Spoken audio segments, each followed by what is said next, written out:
Unique treatment method. Contrast shower and diabetes.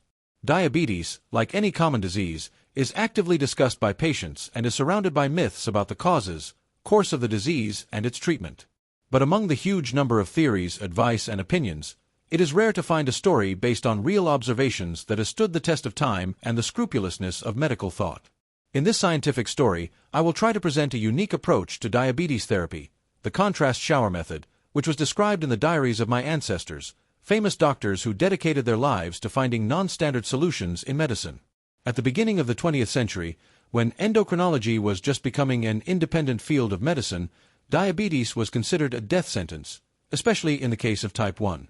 Insulin was discovered only in 1921, and before that, doctors persistently sought alternative ways to support patients. Family diaries mention regular searches for methods that can both alleviate the condition of patients and improve their quality of life. Dr. Wevel, my great-grandfather, was one of the first to check the diary entries on diabetes treatment. In his clinical observations, he confirmed what was stated in the diaries. He noticed a connection between the body's reactions to temperature effects and the level of glucose in the blood. His notes, dated 1908 to 1916, contain detailed reports on experiments with various types of water procedures, including cold dousing, hot baths, and, finally, a contrast shower. A special place is occupied by observations of patients with type 1 and type 2 diabetes who agreed to participate in his research. 100 years ago, there was an opinion that diabetes occurs exclusively due to sweet blood or heredity, and treatment is limited to a strict diet or, in the case of severe manifestations, complete fasting. However, even then, doctors understood that the disease is much more complex, and its therapy requires a comprehensive approach affecting not only metabolism, but also the general condition of the nervous system, blood vessels, and immunity. According to my great-grandfather, a contrast shower was one of the methods capable of influencing the entire body, stimulating its protective reactions and adaptive capabilities.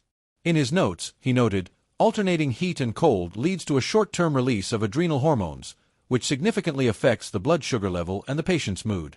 This is especially important in diabetes, when the slightest changes in balance can significantly affect well-being. The diaries contain a detailed procedure that Dr. Wevel developed for his patients. The patient was asked to begin the procedure with warm water, about 38 degrees Celsius, for 2 to 3 minutes. Then it was necessary to abruptly switch to cool water, 18 to 20 degrees Celsius, for 45 to 60 seconds. The cycle was repeated 3 to 4 times, always ending with a cool dousing. During the first weeks, the procedures were performed daily, then every other day. The doctor closely monitored the patient's condition, recording their pulse, skin color, blood sugar level, using the chemical reagents of the time, mood, and general well-being in a diary. According to archival data, after just 2 weeks of regular use of a contrast shower, most patients noted an improvement in their general well-being, decreased fatigue, and increased performance. But the main discovery was the fluctuations in glucose levels. Patients of the second type showed a gradual decrease in fasting levels by 0.5 to 1.2 mol/L, while some patients of the first type had a reduced need for daily insulin injections, which was recorded in the records, but, of course, could not replace full-fledged drug treatment. Of particular interest are the descriptions of cases where patients with severe insulin resistance noted an improvement in tissue sensitivity to their own hormone, an effect that is now called preparation for therapy. The diaries contain the story of a 54-year-old woman who had suffered from type 2 diabetes for more than 10 years.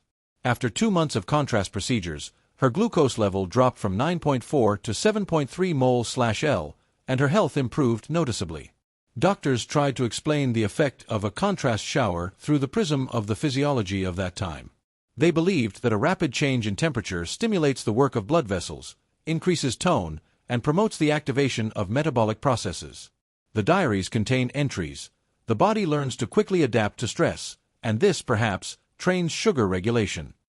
Later, these ideas were reflected in more modern studies confirming that thermal stress can activate internal defense systems, from hormone production to improved insulin sensitivity. Today, when patients discuss diabetes on forums and social networks, myths often appear: a contrast shower will cure diabetes, it is enough to give up medications. However, archives show that doctors have always emphasized that water procedures are only part of complex therapy. They can help improve well-being, reduce stress levels, increase performance, but cannot completely replace insulin or modern drugs. The diaries pay special attention to tracking side effects. A number of patients noted a short-term increase in blood pressure, dizziness, fatigue after the procedure. Therefore, Dr. Wevel always recommended conducting a contrast shower under the supervision of a doctor, especially in the presence of cardiovascular diseases or other chronic pathologies. My grandfather, Dr. Ion Berlovich, expanded the practice of contrast procedures in sanatorium conditions. His patients with type 1 diabetes noted an improvement in overall tone, a decrease in anxiety, and an increase in motivation to control the disease. Preserved records of his conversations with colleagues, where they discussed the possibilities of combining water procedures with drug therapy and physical activity. In the family archives, there is even a mention of the creation of a special shower diary, a notebook in which patients noted their feelings, glucose levels, blood pressure, and mood after each procedure. These records became the basis for further observations and made it possible to identify patterns in the influence of a contrast shower on the course of the disease. The contrast shower described in the archives of my doctor ancestors turned out to be not only a way to harden the body, but also a unique auxiliary method in the complex therapy of diabetes of both types. Archival data show that regular water procedures can improve overall well-being, help reduce glucose levels, and increase insulin sensitivity, especially with an individual approach and constant monitoring by a doctor. Despite the fact that modern medicine has changed approaches to the treatment of diabetes, the experience of generations reminds us there is no universal remedy, but a combination of scientific knowledge, observation, and care for a person can open up new horizons in the fight against the disease. A contrast shower is not a myth, but a time-tested method of supporting and strengthening the body, which, if used wisely, can become part of complex diabetes therapy.